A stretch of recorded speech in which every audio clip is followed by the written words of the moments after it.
1, 2, 3, 4.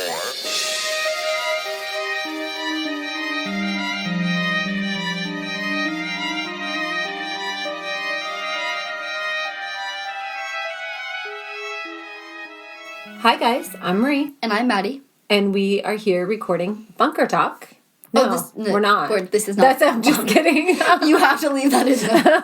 You can't edit that out. That is staying in the podcast. But no, we are not recording Bunker Talk. Sorry to fool everybody. Okay, Maddie just brought me coffee and I haven't drank enough of it yet. That's all there is to it. That's it. I just haven't drank enough. I'm drinking my second caffeinated beverage today, so... So, we are here recording Lost in the Woods. Just a regular episode, not a Bunker Talk. Just a normal, regular episode. But you can check out the Bunker Talk for this on our Patreon afterwards. Yes, you can. For those of you just joining us recently, like you've only listened to a few episodes or whatnot, and you haven't heard, is that once you get to the end of the episode and you realize...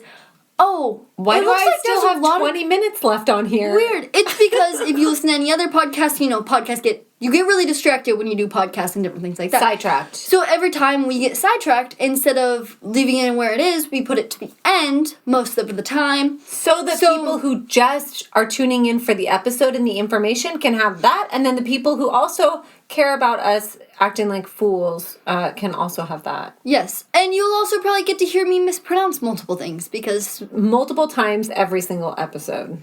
Some things just don't make sense. Yeah. And some things Or words that she thinks I made up. She literally thinks that I just sneak in made up words and she's like, you're trying to make me sound stupid. That's a good amount of people that listen to this agree with me though. That's the thing. We have some very exciting...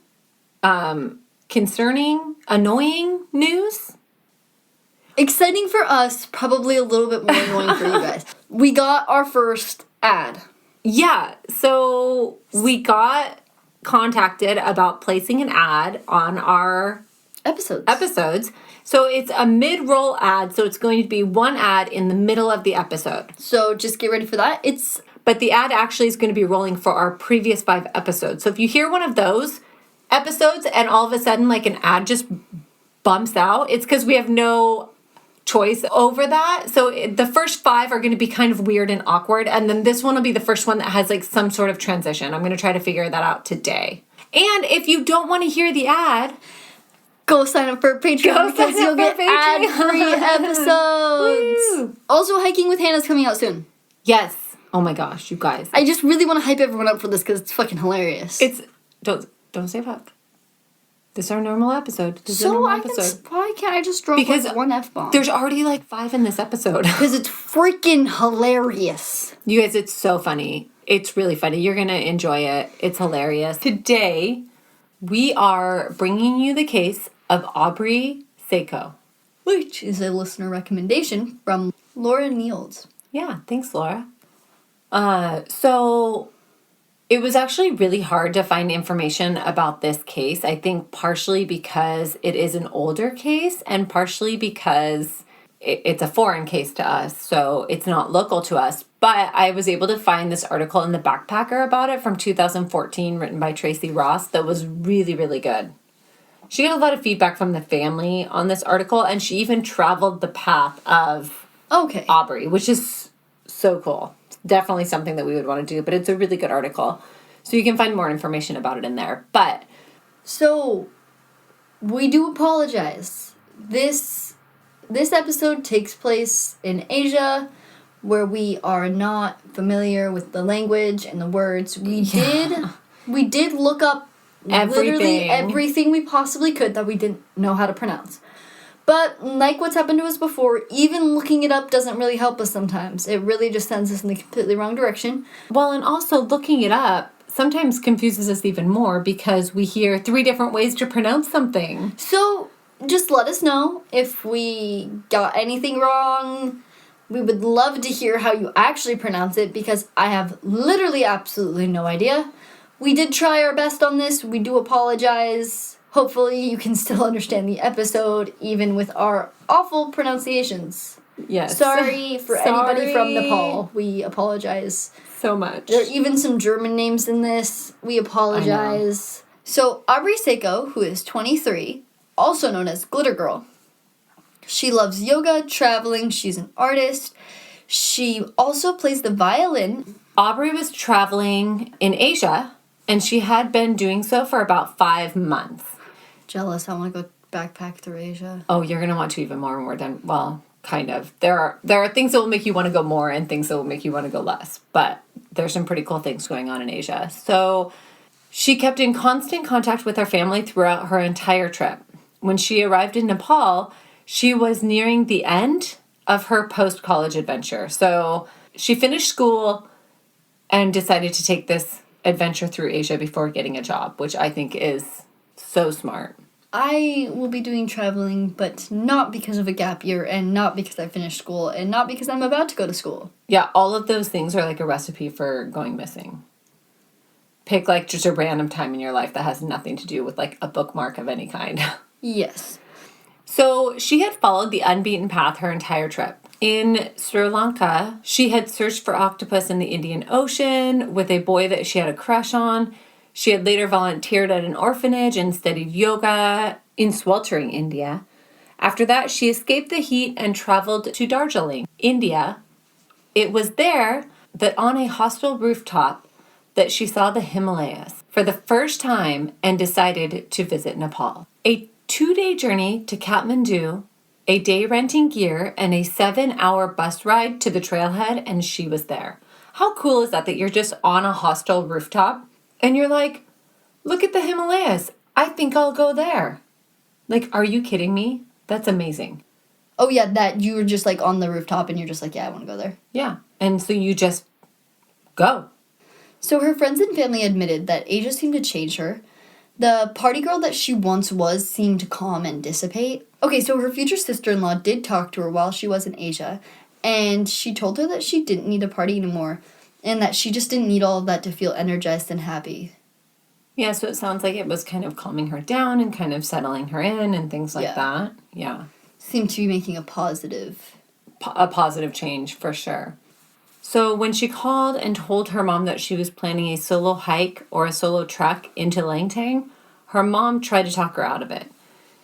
She was planning on starting the trek the same day that her dad had hip surgery planned, and her mom was like, can't you wait? What if something happens? That sort of thing. Aubrey would not be talked out of it. On Aubrey's desk in her room, her mom, Connie, actually had a clock counting down the days until her daughter returned from her trip. And hanging on the wall near the light switch, Connie had hung a map dotted with push pins of where Aubrey had visited and a red string linking the lines together. So undeterred, Aubrey assured her mom that she would be hiking in a national park and that it was tea house trekking, so it's safe, she said. What is tea house? It's tea house trekking? It's like refuges. Oh, okay. But they're called tea houses. That's cute. Isn't I like that so cute? I know. I love that. Okay, and then for those of you who don't know what refuges are hostels. For those of you who don't know what hostels are like hotels, basically. But very cheap. Very cheap. They, depending on what they are, they cook you dinner and breakfast. And you also sleep usually in a large room with a bunch of beds and a bunch of people. Yeah, it's community style. Shared bathroom. Yep. Shared area, space. All that stuff. Stay. Super fun. You meet a lot of cool people. Very interesting. We loved it. Yeah. I loved it. We stayed in a hotel one of our nights. We didn't like it. I didn't like it. I was uncomfortable. I like that they're called tea houses? Yeah. So tea house trekking, so it refers to staying in a lodge for each night of your trek. Almost all of the trekking in Nepal falls under this category. It allows for backpackers to travel with less gear because you have a bed, you don't need a tent, all of that, right? And you don't need as much food. It can be anywhere from a large, comfortable lodge with common areas to a small bamboo hut lodge within a forest on a steep hill. So there can be very big discrepancies between these tea houses. And if you look online and look at pictures of them, you will see that as well. I still want to. I like it. Yeah. Most of them have kitchens, communal eating hall, and a bathroom area. A basic bedroom usually has 2 single beds and a table. So maybe these are a little more intimate than the refuges that we stayed at that could have up to like 10 or Which- 20 people in them. I think that Most of them were like 4 to a room was the most common that we saw, I think. 8 to a room was more Maybe common 8, than yeah. so. But meals are usually included, except snacks and lunch, but those you can usually buy. Which is the same as refuges. Exactly. We always bought one lunch to share because it comes with a ton of food in it. Yeah. So the we would lunches buy that they one provide. pack lunch and we would just share it. Yeah, but they fed us breakfast and dinner. Yep. And then we'd usually be able to stop by a store every couple we would, days. yeah, we would get like fruit and bread and things to carry in I our always pack. had a big loaf of bread on my backpack. We did always have a big loaf of bread. And in a lot of them, you have to pay for your electricity.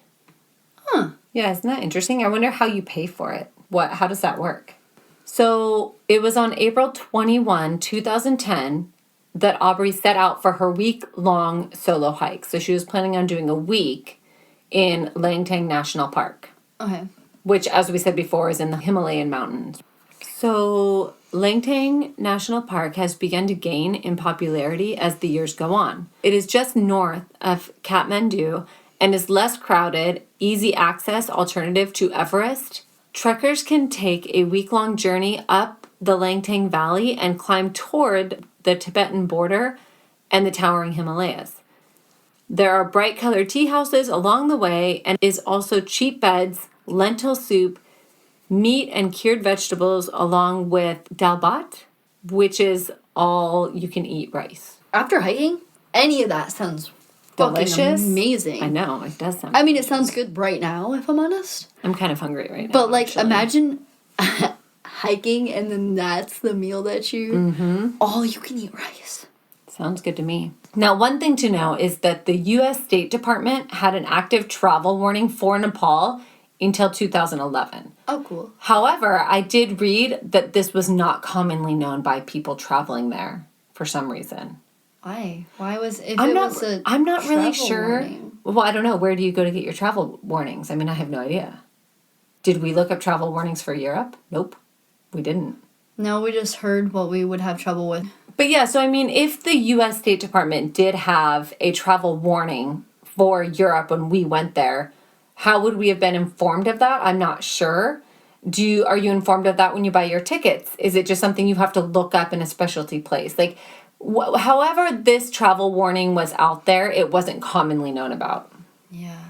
at least from what I read, Okay, and here is what the travel warning actually said. I think. So it says solo trekking can be dangerous. The lack of available intimate assistance. Immediate. Intimate? What kind of intimate assistance do you think people are going to need on their trek? I was thinking intimate as in just like people helping just you. I don't know. That's just immediate. If you need intimate assistance while trekking, You will not this is get not the place for you to go. it. Okay, let me Nor is it the place to go if you need immediate assistance, which is what it actually says. Okay, go.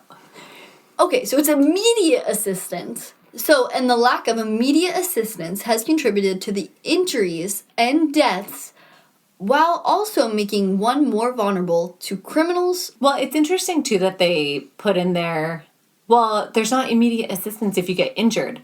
Oh, and by the way, you might die. Like, I like that that's also- secondary. Yeah, also they're criminals. Yeah, yeah. Okay. Okay, although it is not prohibited by local law, the government of Nepal has reiterated its strong recommendations against solo trekking. In separate incidents in the last several years, a number of foreign women, including U.S. citizens, in parentheses, by the way, Interesting that makes a difference. I don't know. Okay. a number of foreign women, including U.S. citizens, on popular trails have been attacked and seriously injured while trekking alone. It is recommended that all solo trekkers hire a guide. This would cost about $20 a day. Yeah, so I also like attacked and seriously injured, but they leave the death and murder out of that part of it. To me, it sounds like at first that they were coming out with that it is dangerous because there's not a lot of assistance for you and you could get injured out while hiking. Right. But then it turns into that there are criminals and that if you're a woman, you will be attacked. Trekking alone especially, yeah. I don't like it. It doesn't sit well with me either. No. And like I said, was not commonly known. And we've talked about traveling in Asia before. It's something that we want to do. And when I started looking up this case and other cases, I was like, wait, what? Because I had not heard about a lot of these. And you know why? Death is bad for tourism. On April 21, 2010, she set out for her week-long solo hike in Langtang National Park. She walked down a 2-track road where she encountered a simple open-air checkpoint that was staffed by one Nepali military policeman. Thousands of people pass through this checkpoint every year. Aubrey signed the trekker's registry, which they have at all of these checkpoints, and you have to. You need to sign them. I mean, you could, if somebody wasn't paying attention, you could go without, but you're supposed to sign them, yeah. So she smiled and waved at the policewoman as she walked on. So she hiked north. At 10 a.m., she arrived at the Namaste Treehouse. It's cute, I like it. Tea house, not treehouse, tea house. Did you say treehouse? I did. The first time too? Maybe. They're tea houses, not tree houses, in case we said it wrong. Looking at that, my brain wants to say treehouse because tea house is it's not more a normal common. thing. Yeah, it's a new word to your vocabulary. Yes. So at 10 a.m., she arrived at the Namaste Tea House. It was a red building near the river. So while there, she met a trekking guide named Renzin Yonzen. Sorry if that's not wrong. sure. When we looked it up, nothing came up. I apologize. Tell me how wrong I am, because I know I'm wrong. Know that for a fact. He grew up in the valley, and he guided tourists during his breaks, I assume from school. Oh yeah, haha, I didn't finish the sentence.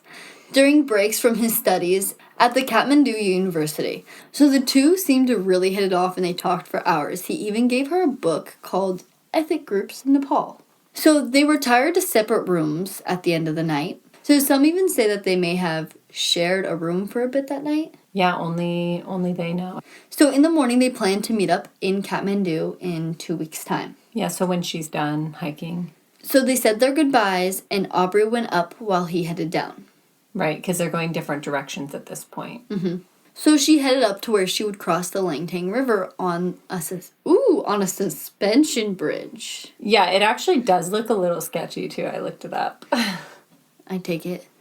Then she would switch back up the steep trail. Yeah, and in this area, there is a soft dirt hillside where a person could slip and fall into the rapids below. But she was seen at another village several hours up the trail. So we know that that didn't happen. So she was seen eating pizza, drinking a Coke, and reading a book. Reading the book, you guys, that she got from Renzin. Cute. Isn't that cute? At the Sherpa Lodge, Aubrey sat down at a long wooden table. 3 young men in their late teens to early 20s struck up a conversation with her. Their talk seemed lighthearted at first until Aubrey mentioned that she planned to continue trekking to Riverside, which was the next village. The men told her that Riverside was too far for her to trek safely so late in the day. They continued to insist that she not go and that it was further than she thought. She stood up and said, "Riverside is only an hour from here, don't lie to me," and then she left. So I'm guessing at this point, she's like, why are they trying to get me to stay here? Like, it's making her uncomfortable. She knows that it's only an hour further on to Riverside from where she's at. I would have probably continued on as well. I also would have continued on. I wouldn't have stayed if some men were telling me that. Right? Okay, so the trek to Riverside usually takes about 2 hours. So, 1-2 hours, same. Yeah. Well, and it sounds like she's a fast hiker, too. And trekkers are encouraged to sign the registry when they arrive, but Aubrey never signed one. In fact, she left no sign at all that she had made it to Riverside. So had she decided to go further than Riverside, or had she never made it there in the first place? And if she had continued to go further, there was an army checkpoint about 2 hours past Riverside that she did not sign. And that checkpoint was near where a woman reported being raped by soldiers. So, little bit of crime that she's coming towards at this point. So, Lama Hotel is where she was hanging out with the 3 men and decided to continue on to Riverside. So, somewhere between there and the checkpoint, she vanished. Yeah. So, a week passed, and then a few days overdue, her mother contacted the U.S. Embassy in Kathmandu. She was told that civil unrest, which was an uprising that was happening there, might have delayed Aubrey in the mountains. And after another 3 days, worry turned to panic when she still didn't emerge. On May 16th, 2010, Aubrey's dad flew to Kathmandu, where he vowed to bring his daughter home. His oldest son, Crofton, who was 25, went with him. They joined in the search. So Paul hiked along the idyllic scenery. He was actually limping because of his recent surgery. Yeah, you guys, I literally can't. Remember, he just had hip surgery the same day that she started her hike. Yep. He felt like his joints were grinding in their sockets, and he feared that it would pop out, leaving him useless in the forest. Oh my gosh. He was holding out hope that he would just stumble across her. Right, like he'd just run into her out on the trail and she'd just been delayed or something like that, and he kind of thought that he would just magically find her. So he searched with the searchers from the U.S. Embassy, local villages, guide service, police, and the Nepali army. So between May 4 and July 1, over 200 people scoured the vast alpine valley that slopes toward the Tibetan border. They searched the trail by foot, air, and rope. So I'm assuming rope is where they searched in areas that were harder to get to. An American named Scott McLennan joined the search. He had led medical trips into Langtang for a decade, and he suspected that Aubrey had fallen victim to the young army soldiers who act as rangers in Nepal's national parks. They had a reputation for abusing women. Like we said before, one had even been accused of rape at a checkpoint or near a checkpoint. Some locals suggest that it could have been the river. The trail does hug steep banks in places and crosses the rapid waters numerous times. So it's pretty probable that it could be the river. Yeah, so there are a lot of places where a trekker or a backpacker could get lost, could fall off of a cliff or into the river or in a ravine. I mean, it's just like hiking anywhere. There are dangers all over the place. All over the place, yeah. So there were also rumors that she'd been kidnapped or killed by hunters. Of course, you always have those. Or that she had been sacrificed and had been killed by witches who worshipped Kala, who's the Hindu goddess of death. Yep, actually crazy. Their goddesses and gods over there, the stories behind them are pretty cool. I do enjoy it. I would recommend looking into them because they have kind of crazy stories. Okay. It's kind of like Greek gods, but I think it's almost a little crazier. Okay. So a psychic claimed that 3 boys buried her beneath a pile of rocks where the forest transitions. Okay. Psychic in everyone, man. I feel like there's always a psychic. But I do have a cool psychic story that I just watched on one of the shows, what are they called? 90 Minutes or not 90 Minutes. Dateline? Something like that. And it was where a psychic called in and said that she knew that the body was buried in the forest. When she took the cops out to the forest, she stopped, had, one of her psychic little readings. And there was like a shoe sticking out of the ground? Yep, and a shallow grave. And then turns out she wasn't a psychic at all. She was just looking to get the money, and she was actually part of the murder. And what she said when the cops confronted her about it was, I didn't shoot her. Oh, good. But she was there. She ended up being part of it. So, We're not saying that's the case in this one, but, No, not saying that's the case in this one. But kind of funny that I think that's the first psychic that I've actually heard of that's actually not a psychic and is involved in the actual murder. Right. Because usually it's just, people making up stuff. Wanting attention or either they're actually psychics or they're just making it up. But never have I seen anyone who's actually involved with the murder claiming they're a psychic to get money. I don't think I had seen that either. I don't think I've ever seen that except for that one case. Anyway, so Paul by his 5th day was struggling to understand. So he's a business lawyer and judge who's accustomed to order and predictable rules, but he struggles to see what brought his daughter here. He can't see the epic mountains or understand the draw of an exotic culture. He sees primitive people who can't be trusted. His physical pain is almost unbearable by this point, but yet he continues searching. I honestly feel like that's quite a few people who just don't really see the draw of certain things. Mm-hmm. Yeah, well, I think that your perception can really change how you feel about a place. If you have a certain mindset already, then you might not see the same thing as somebody who's more open-minded. Oh, well, I drawn don't to even it. understand why people can't. I see it especially, like, I also see it when people hear about our trip and stuff. You can see people's reaction depending on what their draw is to that kind of situation. Mm-hmm. Like, people are like, oh my god, that's so cool. Where'd you go? What do you see? What this? People are like, You know what I "You hear a did lot? that?" I hear a lot of, that's really brave. Yeah. Or I can't believe you guys did that alone. Yeah. So in all of this time, not one single shred of evidence turned up. On July 6th, him and his son, Crofton, leave Langtang. Crofton flies home, but Paul remains in Kathmandu. He scheduled interviews and had meetings with police, and he met with embassy officials. So in mid-June, he Skyped his wife, Connie, to tell her that he would not be delivering his promise to bringing their daughter home. Because at this point, he needs to go home. Mm-hmm. So according to the article in The Backpacker, he said that as his plane lifted above the clouds, he looked down the vast alpine kingdom and he saw billowing white clouds, miles of lush gunnel, and ice-encrusted mountains. He knows that Aubrey is out there somewhere and that he has failed her. He turned his body to the window so that no one can see as he wept. Oh, that makes me so sad. I mean, but imagine, like, you're in the plane, you're flying home, you were unable to find your daughter, and you just look down there and you know she's down there, but you couldn't find her. Yeah. So in late 2010, the family started a campaign to start mailing letters to Hillary Clinton.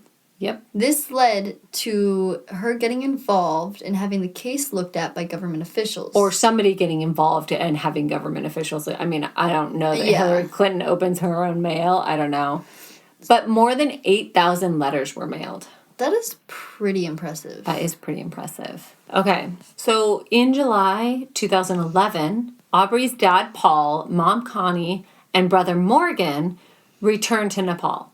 They hiked up the Langtang Valley. At the Sherpa Lodge, they questioned the owner, the cook, and one of the boys. All confirmed seeing Aubrey the year prior before she went missing. Although now, the owner and the cook have changed their stories and claim to have not seen her at all. I think, too, I read a lot about people not wanting to get involved, not wanting to be a part of whatever. They even went as far to say that if they had known she was going to go missing, they wouldn't have let her leave. Oh, really? Thanks for that, guys. Cool. It's almost like anybody would probably do that. So apparently, when they tried questioning the cook again, the owner's wife screamed at him not to answer. So I really think this just leads to everybody not wanting to get involved for some reason. I don't know why. Very strange. Very strange. Maybe they don't want their tea house tainted with, this is the last place she was seen. They don't want to be the last place she was seen. They don't want people to be scared to go there, would be my guess. True. The family returned home frustrated. They sent private investigators in multiple times to investigate, all of which turned up nothing. The family also asked for help in finding a French woman whose name was Danielle. She was on the same path as Aubrey, but just behind her on April 21, 2010. Mm-hmm. So basically they're starting to look for people who signed the registry after her, things like that. Yeah, to see if anyone saw anything. Yeah, so they're trying to contact people down the line. So in 2011, randomly a Facebook page was opened as Aubrey with her name, her photo, all of that. And there was also a Yahoo account that was opened in her name. Right. And how horrible for the parents to have this happen, a year after she goes missing. Mm-hmm. Someone's pretending to be her on social media and stuff. Yeah, and I wonder if they were oh my gosh, maybe she's okay. Yeah, so these accounts were determined to be bogus. They weren't her. I don't understand why anybody would do that. So they also dealt with fake ransom notes. Plural. What is wrong with people? I literally don't understand. No, why? Well, and the Facebook thing, that That's really weird. bothers me. Yeah, no. So the ransom things, it's still, like, terrible, like, awful, but I can get it. You know, people try to get money and stuff like that. Like, Right, but what's the point of opening a Facebook page? Exactly. What are you getting out of the Facebook page? That's what I want to know. Because people making ransom notes, ransom letters, whatever, like, their goal is to get money out of it. But Right. Facebook page, what are you getting? What's the purpose? Okay, so then in April of 2013, Aubrey's parents returned to Nepal. So it's been exactly 3 years since she went missing. Yeah, because it was April 2010. So they hope to remind police and military that they have not given up. They learned on this trip that some reports put soldiers near the Namaste tea house on the day that Aubrey was last seen. So they had received an earlier lead about 3 men attacking a woman and dumping her in the river, but nothing ever came of it. Yeah. One thing that was kind of frustrating for the parents is that they couldn't really even find stats on missing, murdered, anything like that listed anywhere for Nepal.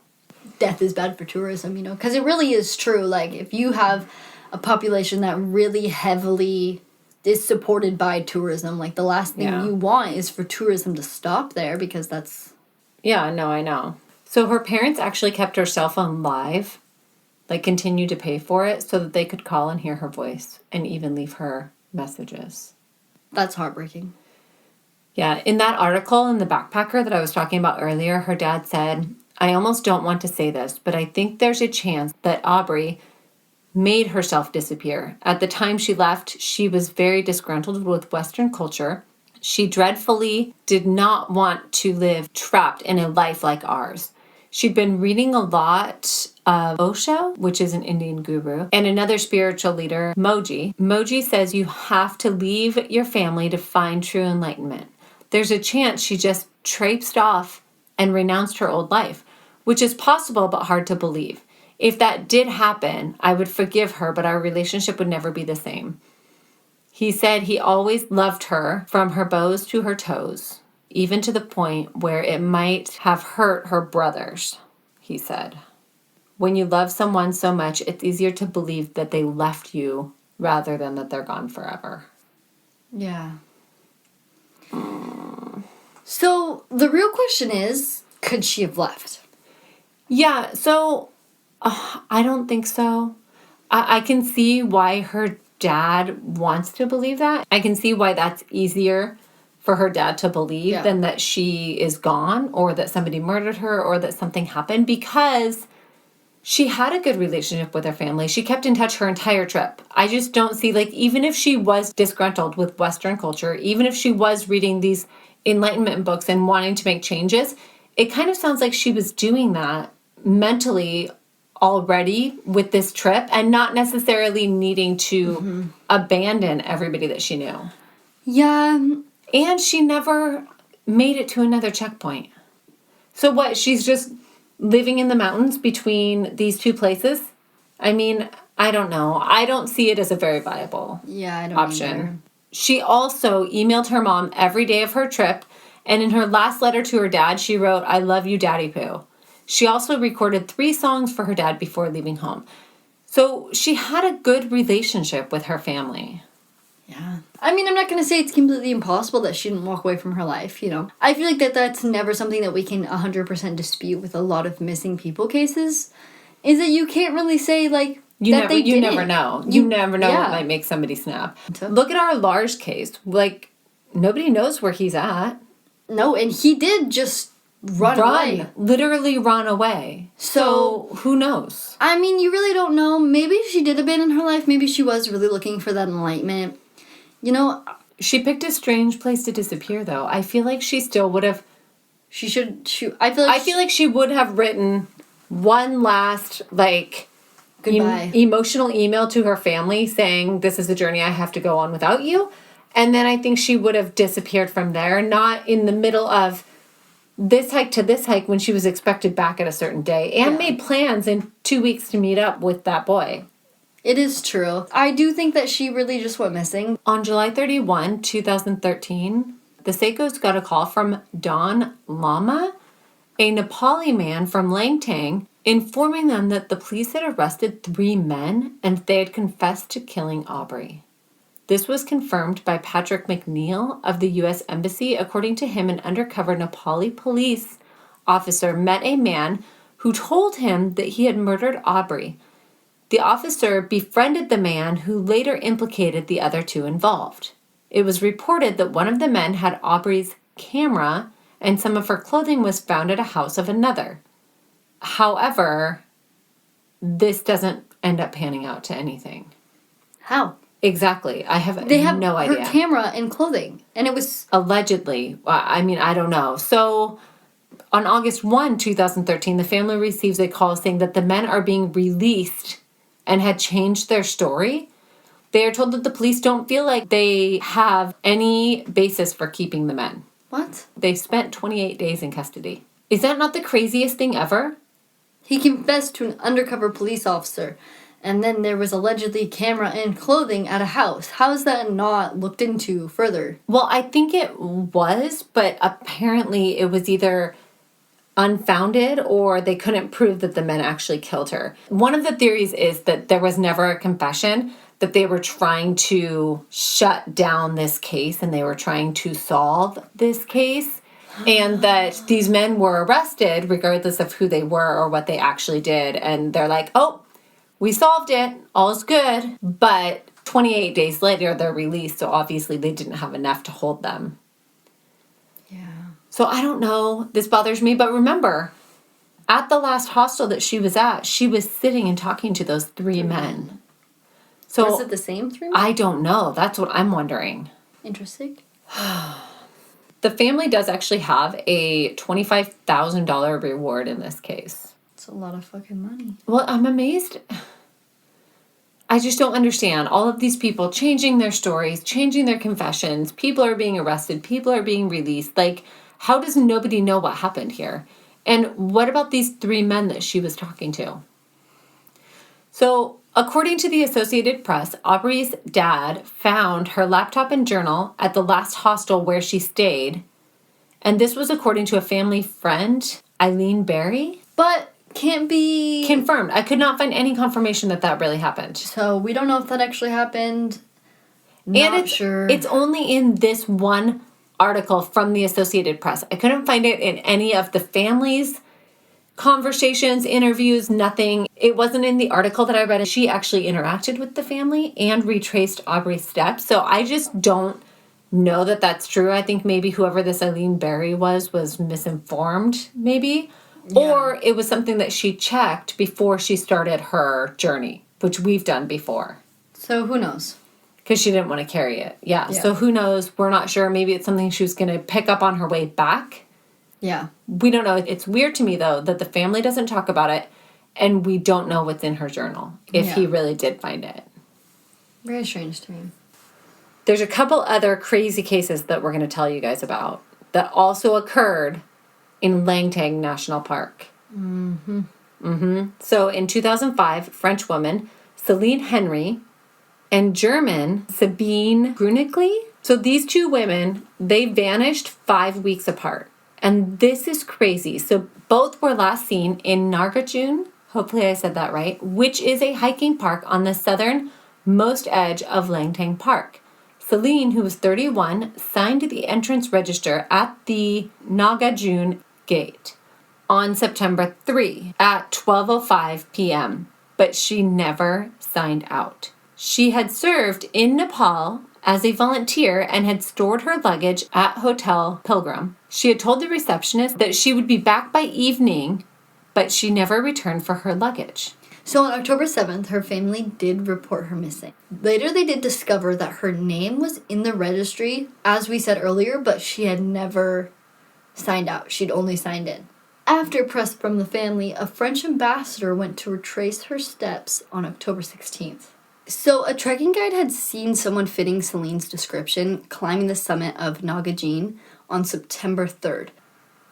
After about 20 minutes worth of climbing, the ambassador discovered a water bottle, a black jersey, and a bra, and called for the police. They found a bra. Yeah. Why are we taking off our bras? Unless you're in some serious trouble. This person's definitely in serious trouble because they also found a huge fresh blood stain. Oh, yeah. Yeah. No, yes. Okay. So they found fresh blood stains, a hair clip, and an area where tall grass had been flattened nearby. This was puzzling since Celine had been missing for more than a month, and yet this blood was fresh. So what they had actually found was the murder scene of Sabine Grinicki, who was 32, and she had been killed the day before. So this was the other missing tourist that was found, or that went missing 5 weeks after Celine. Jesus. But I don't think they even know she's missing yet. What are the odds? It looks like they don't. So her disappearance was discovered a week later when her Australian friend Peter arrived in Kathmandu and didn't find her in the hotel. Right, because they were supposed to meet up there. The two were scheduled to go on a trek to the Khumbu. The German embassy was notified and they checked the Nagarjuna registry, and sure enough, Sabine had signed in at the registry at 10:20 a.m. on the 15th and had never signed out. So under pressure from Celine's family, the French ambassador returned to Nagarjuna with a unit of French police. What they would discover would be shocking. They found items belonging to both women. They were scattered all across the mountain. They found Celine's keys, torn papers in German, and Sabine's driver's license. They also found passport pages from Celine's passport and a torn picture of Sabine and some nail clippers. Super weird. Super weird that both women went missing. Same area, same time. Yeah, crazy. So tourist guidebooks actually say this area is an ideal spot for bird watching and to acclimatize before a trek. There's a Buddhist shrine on the 2,600 summit. The gate is guarded by a unit of the Royal Nepali Army, and a dirt road winds to the top, and on weekends there are up to 50 visitors. Damn. So this is not even like a super rural spot. Populated. Yeah. German forensic experts and sniffer dogs arrived in Kathmandu to help the investigation. This was after a widely criticized and inadequate response by local officials.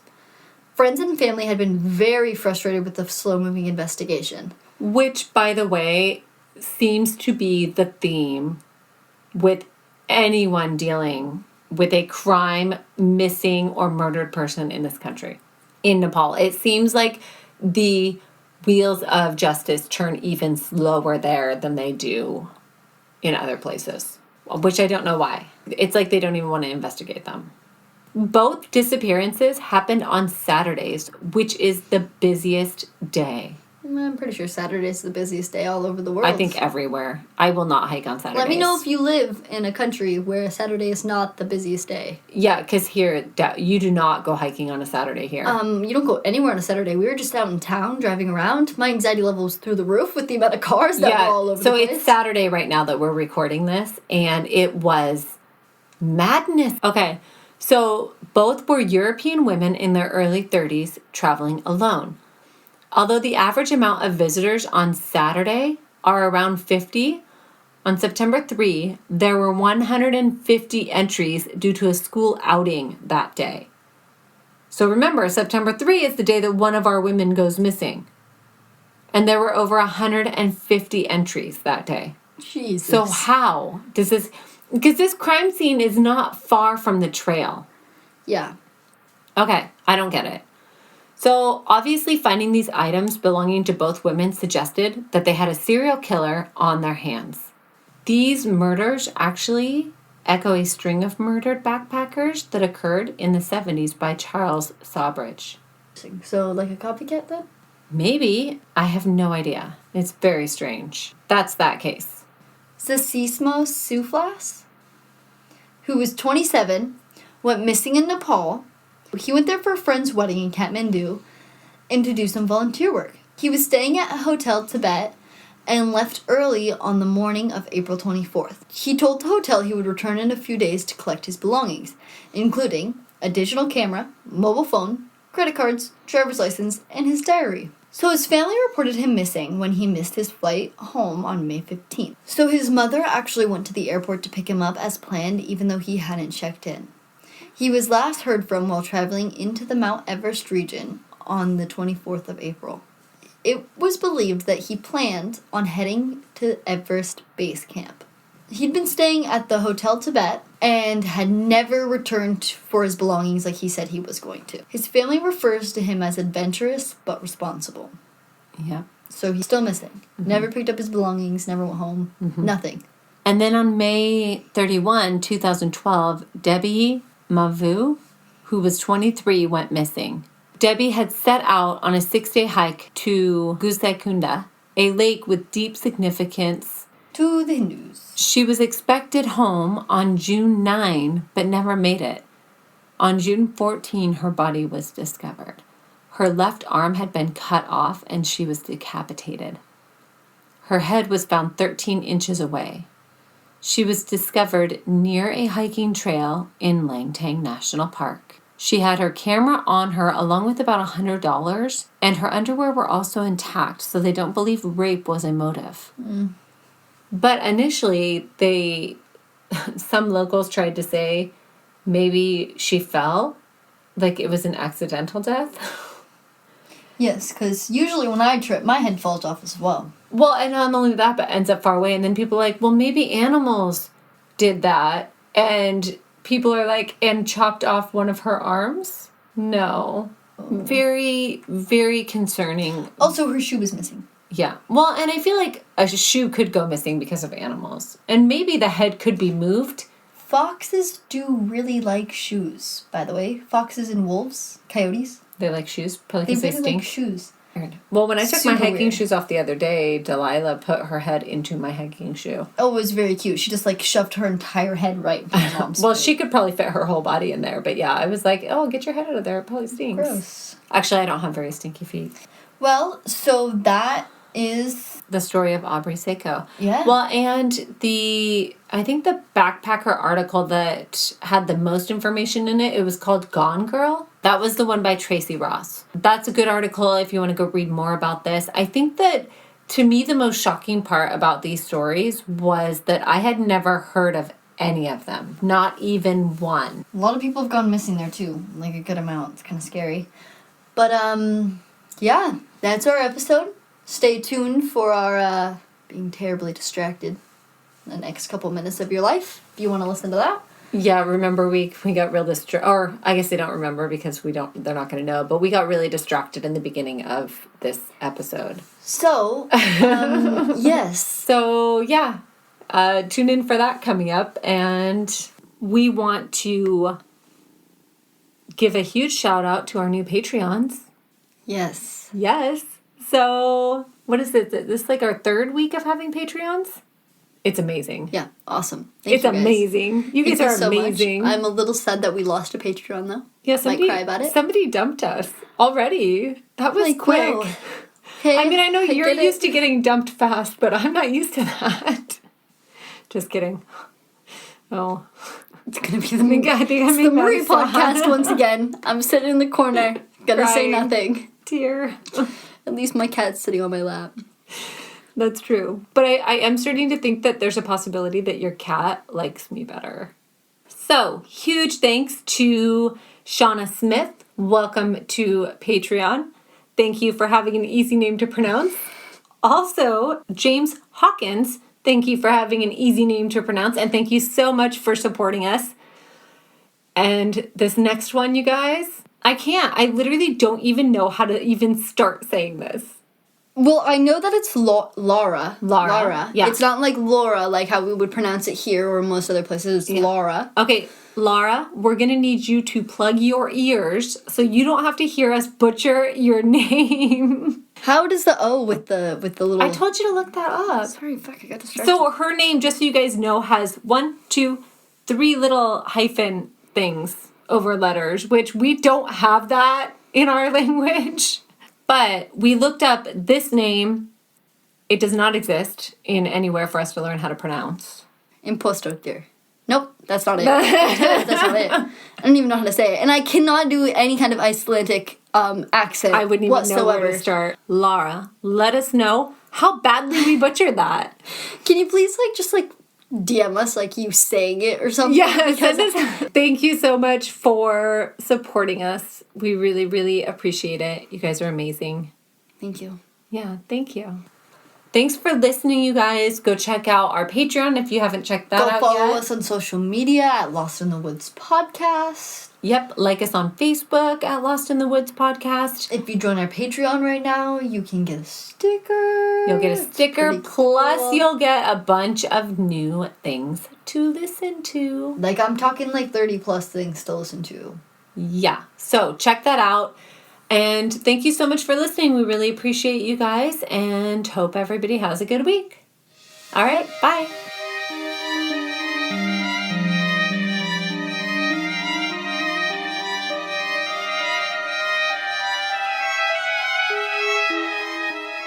I like it. It's cute. Yeah, I fucked up on a couple of them. It's fine. But you're also supposed to, it's recommended that you, like, use the acetone afterwards that seals it in. I don't even know what the fuck that is. Because Acetone? Nail polish remover?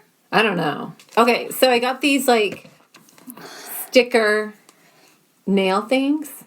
They're, like, it's very not me. Don't look at me. I don't know what they are. It's very not me. But we have, like, a Halloween thing to go to and whatnot. And I just thought it would be fun. They're kind of a little Halloweenish. But I hate painting my nails because literally 24 hours after I paint my nails, like, 5 of them are no longer painted. So it's like telling me what to do, the directions to like put these on, and it's telling me I need to do like a base under or a base, not a base. a base coat? Nope, not a base coat.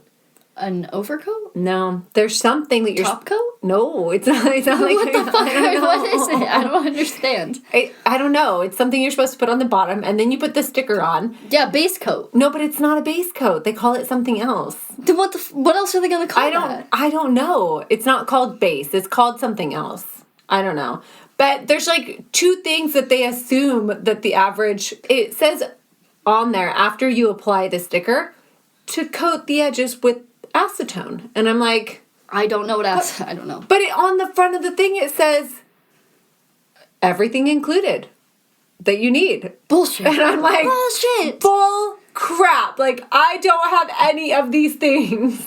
Then I was also a kid who got all the letters sent home telling me that I was distracting all the kids around she me. was so naughty and she could not focus. So her plan of action in school was just to distract everybody else so that nobody was paying attention.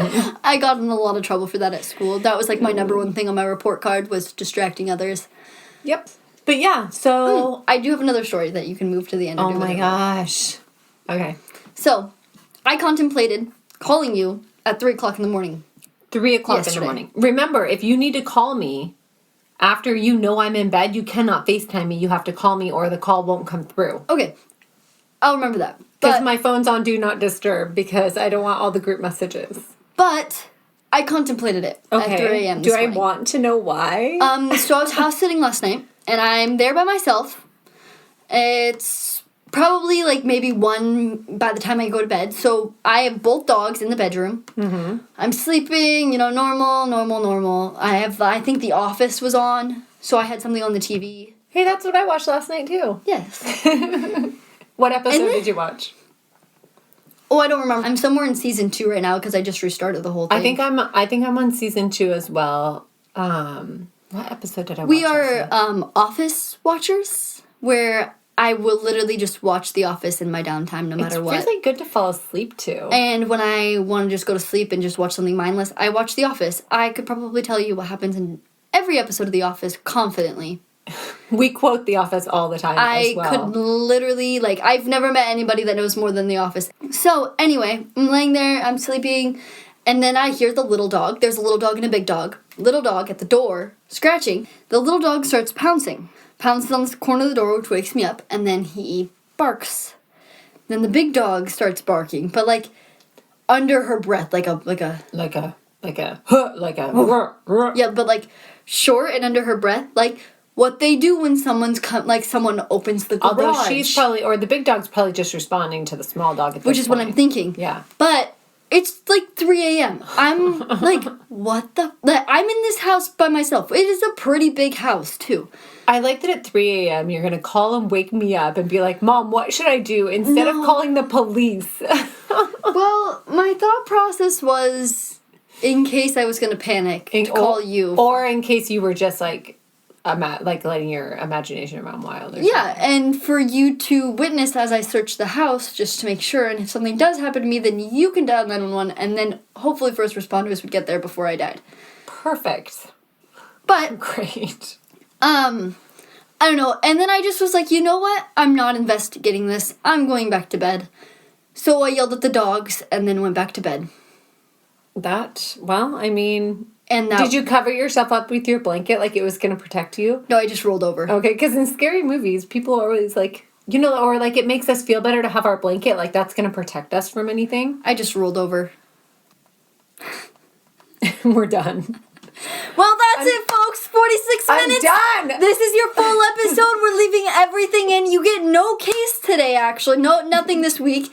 Our case today was going to be on Aubrey Sacco, but instead we are doing no case at all. And you just get to listen to us attempting to try to record. It's fine, but this is our lives. Like, we had exactly 2 hours to come down here and record really fast, and then it's been 47 minutes. We have recorded absolutely zero. I think we did the intro, and that was it. The intro was all we got. Okay, so extra long and talk, I guess.